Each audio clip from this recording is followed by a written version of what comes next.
स्वागत है दोस्तों आपका मिशन जॉब अपडेट में। दोस्तों रेलवे के अभी लेटेस्ट ऑफिशियल जो रेलवे के मंत्रालय ने कहा है कि group D NTPC exam postpone होगा, क्योंकि 2 दिन से जो पटना और बिहार में छात्र आंदोलन कर रहे हैं, आंदोलन की वजह से एनटीपीसी का एग्जाम पोस्टपोन कर दिया गया है।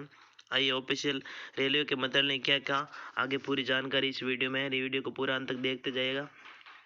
वीडियो अच्छा लगे लाइक और शेयर जरूर करें। आइए देखते हैं इसमें पूरी खबर क्या रेलवे मंत्रालय ने कहा है। रेलवे मंत्रालय ने कहा है कि अभी तक 5 कमेटी बनाई जाएगी और उसके बाद आपका एग्जाम लिया जाएगा। नमस्कार, न्यूज स्टेशन के सभी दर्शकों को हमारा नमस्कार। इस समय की सबसे बड़ी खबर अगर हम कहें तो वो है रेल मंत्रालय ने फैसला लिया है कि रेलवे रिक्रूटमेंट बोर्ड की जो एनटीपीसी की परीक्षा है उसको स्थगित कर दिया गया है। साथ ही साथ 5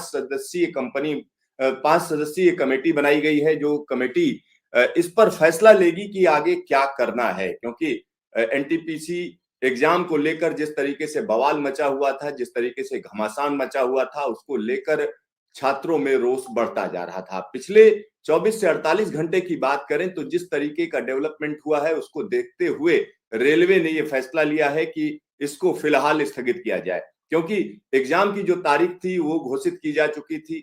14 फरवरी से लेकर 19 फरवरी तक ये एग्जाम होना था, लेकिन उसको कैंसिल कर दिया गया है। इसमें 2-4 बड़ी चीजें हैं जिनको मैं आपको बताना चाहूंगा। सबसे बड़ी चीज ये है कि आरआरबी एनटीपीसी का जो लेवल 1 का एग्जाम हुआ था उसको उसके रिजल्ट पर फिलहाल रोक लगा दी गई है। एक तरीके से कहा गया है कि फिलहाल इसको रोक दिया जाए। दूसरी बड़ी चीज ये हुई है कि आगे का जो एग्जाम है, यानी कंप्यूटर बेस्ड टेस्ट जो सेकेंड फेज का होना था, उसको भी रोक दिया गया है। तीसरी बड़ी चीज ये हुई है कि इसमें कमेटी बनाई गई है जिसमें रेलवे बोर्ड के मेंबर होंगे, यानी 5 सदस्यीय कमेटी बनाई गई है जिसमें रेलवे बोर्ड के जो मेंबर हैं वो उसके मेंबर होंगे। और उसके बाद क्या किया जाएगा कि अलग अलग छात्रों से बात की जाएगी। जो असफल छात्र हैं, यानी जो सिलेक्ट नहीं हुए हैं, उन लोगों से भी बात की जाएगी और जो सफल हुए हैं उनसे भी बात की जाएगी। तो 2 चीजें ये हो गई। उसके बाद हम एक और चीज बता रहे हैं कि आरआरबी यानी जो अलग अलग क्षेत्रों की रेलवे रिक्रूटमेंट बोर्ड हैं, उनको कहा गया है कि वो अपने सेल बनाएं, अपनी कमेटी बनाएं जो वहां के छात्रों से बात करें कि आखिरकार उनके क्या ग्रीवांस हैं, क्या उनको परेशानी हो रही है।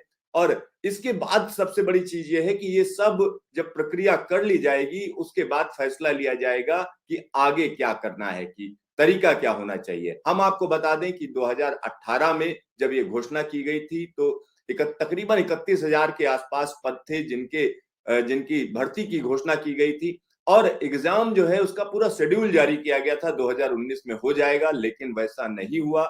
और रेलवे का कहना है भारी तादाद में जब स्टूडेंट्स ने अप्लाई कर दिया तो उसके बाद उनके लिए मुश्किल हो रही थी, और उसके बाद उन्होंने कोरोना के चलते ये एग्जाम आगे बढ़ा और 7 चरणों में ये एग्जाम कराया गया। 2021 तक ये एग्जाम चलता रहा। और उसके बाद एक और बड़ी चीज ये हुई कि जब ये डिक्लेयर किया गया, यानी 15 जनवरी को जो है, पिछली 15 जनवरी को जब ये डिक्लेयर किया गया तो छात्रों में भारी रोष देखा गया। और छात्रों की जो बात थी वो अपनी जगह जेन्युइन थी, क्योंकि जो कहा जा रहा था वैसा किया नहीं गया, क्योंकि पहले जिस टाइम पर होना चाहिए था उस टाइम पर एग्जाम नहीं हुआ। जब हुआ तो रेलवे का कहना था कि 20 गुना जो है हमने छात्र ले लिए, और जबकि ऐसा नहीं था। यानी एक्चुअल की अगर हम बात करें तो रेलवे का अपना तर्क था, छात्रों का कहना था कि जो 20 गुना कहा जा रहा है वो 20 गुना नहीं है। और रेलवे का ये कहना था कुल छात्रों की अगर हम बात करें तो 3,84,000 के आसपास, तकरीबन इसके आसपास जो है छात्रों को सीबीटी 1 में सिलेक्ट घोषित किया गया है। तो ये सारी चीजें चल रही थी। उसके बाद छात्र सड़कों पर उतर आए और उनकी जो बात है वो कहीं ना कहीं ऊपर तक पहुंची। एक और बड़ी बात हम आपको बता दें कि इसमें प्रधानमंत्री मोदी ने खुद दखल दिया और उसके बाद रेल मंत्रालय को यह फैसला लेना पड़ा।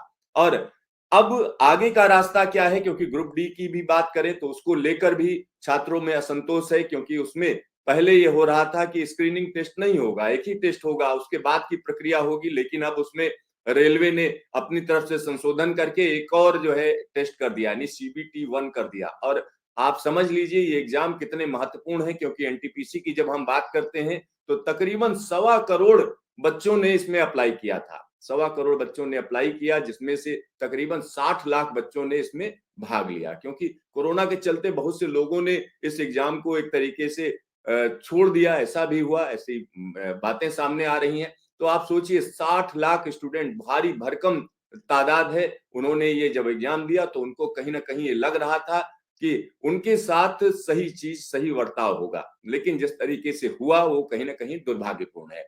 और अब रेलवे चेता है, अब रेलवे को कहीं ना कहीं होश आया है, तब उसने ये फैसला लिया है कि 5 सदस्यीय कमेटी बनाई गई है और वो कमेटी आगे का रास्ता बताएगी कि क्या करना है और किस तरीके से करना है। तो यहाँ पर हम आपको बता दें कि जो बातें सामने रखी जा रही थी, जो सामने आ रही हैं, उस पर कहीं ना कहीं रेलवे ने बड़े यानी देर आए लेकिन दुरुस्त आए, अगर हम कहें तो देर आए, क्योंकि लगातार छात्रों को असंतोष सामने वो रख रहे थे और छात्र बार बार बोल रहे थे कि उनके साथ गलत हुआ है, और उसके बावजूद रेलवे अपने तर्क दे रही थी। तो अब देखिए आगे का रास्ता क्या है, उस पर सोचना होगा। और एक तरफ अगर हम और लोगों की बात करें तो कुछ लोगों का कहना है कि भाई इलेक्शन का टाइम है, लिहाजा ये मुद्दा जो है आउट ऑफ कंट्रोल ना चला जाए और मैसेज सही जाना चाहिए। तो ये आप समझ लीजिए कि अब ये निश्चित तौर पर कहा जा सकता है जो आंदोलनरत छात्र थे उनकी कहीं ना कहीं ये जीत है, इसमें कोई दो राय नहीं।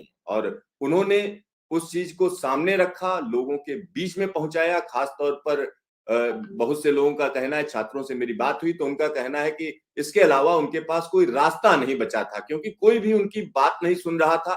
और सबसे बड़ी बात यह है कि जब आरआरबीज की बात करेंगे, रेलवे रिक्रूटमेंट बोर्ड की बात करेंगे, तो एग्जाम काफी लेट होते हैं, टाइम पर होते नहीं है, व्यवस्था होती नहीं है। दूसरी सबसे बड़ी बात है ये है कि अगले लेवल पे आप अचानक बदल देते हो। तो ये कोई इस तरीके से खिलवाड़ ना किया जाए छात्रों के भविष्य के साथ, ये बेहतर होगा।